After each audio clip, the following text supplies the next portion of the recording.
Bang Dhanil, perjalanan hidup Bang Dhanil ini diawali dengan kerja keras di masa muda, kemudian menjadi aktivis, meraih gelar doktor, memasuki dunia akademis hingga kini memimpin IBP Haji.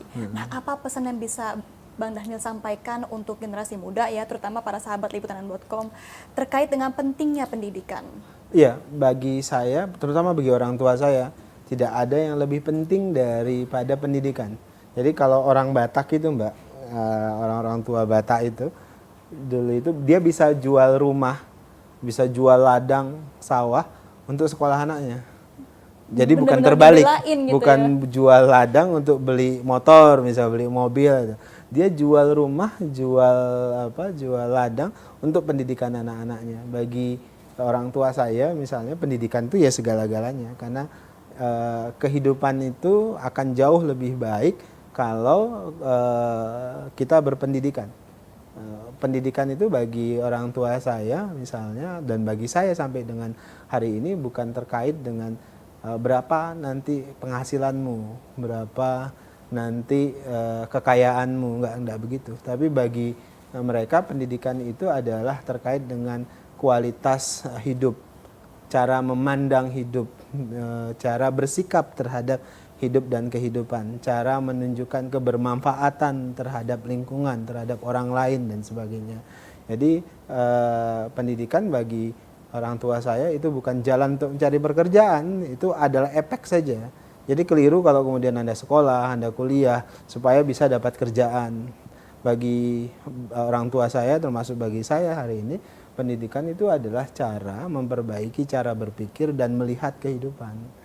Pendidikan itu akan membantu kita untuk bisa menyikapi hidup itu jauh lebih baik dan jauh lebih bijaksana. Makanya terus terang bagi orang tua saya dan bagi saya hari ini apapun harus dilakukan asal anak-anaknya bisa sekolah. Jadi pendidikan itu adalah bagian dari ibadah juga ya? Betul, pendidikan itu ibadah. Kan kita malah disuruh tuntutlah ilmu sampai ke negeri Cina. Itu kan simbolisasi bahwasannya memang pendidikan itu penting dan bisa dari mana saja. Gitu. Jadi kalau misalkan dibilangnya ngapain sekolah pada akhirnya gaji cuma segitu, bukan itu intinya. Bukan. Bahkan kan dulu bilang ngapain anak perempuan sekolah, Betul. nanti ke dapur juga, enggak gitu. Anak perempuan itu harus sekolah gitu. Malah perempuan itu memang harus jauh lebih pintar karena mereka itu ibu bangsa.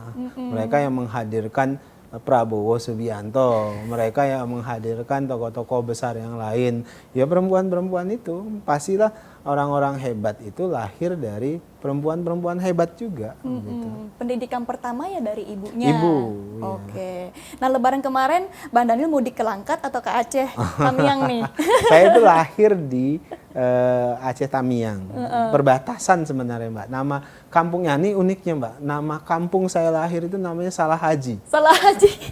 Jadi nama kampung kameramen itu ketawa kan. Langsung ketawa bisa semua. Disuruh keluar nggak?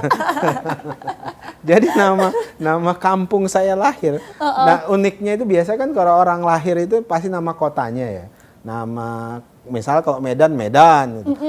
Almarhumah ibu saya itu nulis kelahiran saya nama kampung. Salah Haji. Salah Haji itu nama kampung terpencil di perbatasan Aceh dan Langkat. Jadi ini masuknya sebenarnya Langkat, tapi dia hanya beberapa kilometer itu udah masuk Aceh Timur dulu. Sekarang namanya Aceh Tamiang. Jadi saya lahir di situ. Jadi di rapot saya sampai KTP itu Salah Haji. Mungkin orang bingung nih Salah Haji itu di mana gitu. Dicari di peta ada enggak gitu. Karena itu nama kampung, Mbak. Jadi Salah Haji 10 April gitu 82. Itu saya lahir di desa itu. Nah sekolah kemudian dibawa bapak saya ke Aceh Tamiang. Saya SD di Aceh Tamiang. Kemudian SMP di Sibolga, Tapanuli Tengah. SMA saya sudah di Jakarta, di Tangerang khususnya. Tapi fun fact banget ya Salah Haji sekarang jadi makanya ngurusin haji gitu. Nah saya mau cerita gini, ada menarik. Saya ini sebenarnya kan nggak tahu ditugaskan Pak Prabowo urusan haji. Kadang-kadang saya, Pak Prabowo nih ngapain sih saya ditugasi di ngurusin haji, 5 tahun saya ngurusin senjata, ngurusin militer, pertahanan, tiba-tiba saya ngurusin haji gitu. Saya tuh ya sebagai manusia bertanya-tanya, tapi kan saya prajurit Pak Prabowo, ikut saja gitu loh. Tapi saya runut-runut dalam hidup saya, itu saya punya keyakinan gini Mbak. Dalam Al-Quran juga dinyatakan begitu. Sesuatu yang kamu anggap itu buruk, itu belum tentu buruk buat kamu. Bisa jadi itu yang terbaik yang diberikan Allah Subhanahu wa taala. Dalam hidup saya sering mengalami begitu. Ketika saya pindah dari Aceh ke Sibolga, terus dari Sibolga ke Tangerang, Mbak. Itu saya itu sekolah juara 1 terus. Tapi kemudian pas pindah ke sini kondisi ekonomi payah, mau masuk SMA, mau masuk negeri, dulu kategorinya harus bayar A, bayar B, bayar C. Akhirnya bapak saya, ada paman saya dulu memutuskan ya sudahlah, masukin aja ke sekolah Muhammadiyah di Tangerang. Terus saya masuk dibawa paman saya ini naik Astrea lama itu. Iklan nggak nih Astrea? Astrea lama itu masuk ke sekolah yang sekolahnya itu ke bawah gini Mbak, turun di Ciledug sana, ke bawah sini. Itu sekolah namanya SMA Muhammadiyah 1 Tangerang. Itu sekolahnya mohon maaf ya jelek segala macam. Saya ngedumel nih ngapain saya sekolah di sini segala macam. Kalau yang kemewahan yang dimiliki sekolah itu kalau hujan dia punya kolam renang otomatis gitu. Jadi gitu. Saya sekolah di situ Mbak. Tapi itu yang saya anggap buruk. Tapi Mbak terus terang sekolah itulah yang membentuk saya sebagai aktivis, sebagai orang yang punya komitmen terhadap kepentingan orang banyak. Saya di situ pernah jadi ketua OSIS, kemudian dan saya bersama sekolah 3 tahun di situ nggak pernah bayar karena saya dapat beasiswa penuh dari sekolah itu. Dari kepala sekolah nih cari bantuan beasiswa. Saya setiap tahun juara. Dulu zaman saya masih ada juara 1, 2, dan 3. Saya nggak tahu zaman Mbak Ratu. Mungkin kan kita setingkatan. Iya, jadi, masih lah ya seumuran kita kan. Jadi saya di sekolah itu jadi ketua OSIS. Kemudian pendidikan organisasi saya dapat dari situ, IPM dan segala macam. Jadi akhirnya dalam kesimpulan, ini yang tadinya gua anggap jelek, justru Allah tunjukkan inilah awal pangkal aktivisme saya di Indonesia pada saat ini. Di situ. Kemudian pas mau masuk kuliah juga begitu, Mbak. Saya itu pengen masuk UI tentu, tapi kemudian mampir lagi di Muhammadiyah. Kenapa? Karena murah pada saat itu.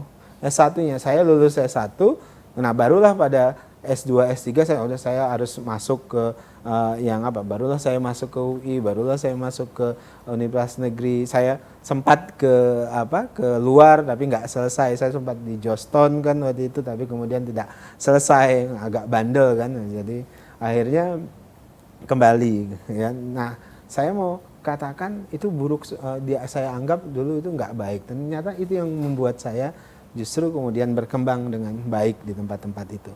Nah, termasuk badan penyelenggara haji. Saya pikir ngapain Pak Presiden naruh saya di sini gitu. Tapi kemudian ketika saya renungi, oh jangan-jangan inilah tempat yang paling tepat buat saya untuk berkhidmat, untuk memberikan kebermanfaatan yang lebih luas. Dan selama 6 bulan saya di sini, saya melihat, oh iya, saya paham kenapa Pak Prabowo taruh saya di sini. Karena terkait dengan tadi usaha untuk melakukan bersih-bersih, kemudian bagaimana kita bisa menghadirkan haji yang bebas dari manipulasi, korupsi dan sebagainya. Jadi kalau boleh saya berpesan, jangan pernah berburuk sangka kepada Allah Subhanahu wa taala. Apa yang ditunjukkan oleh Allah, apa yang kita alami hari ini, saya yakini itu yang terbaik yang diberikan oleh Allah Subhanahu wa taala. Oleh sebab itu, berbaik sangkalah kepada Allah dan Allah pasti berikan yang terbaik buat kita.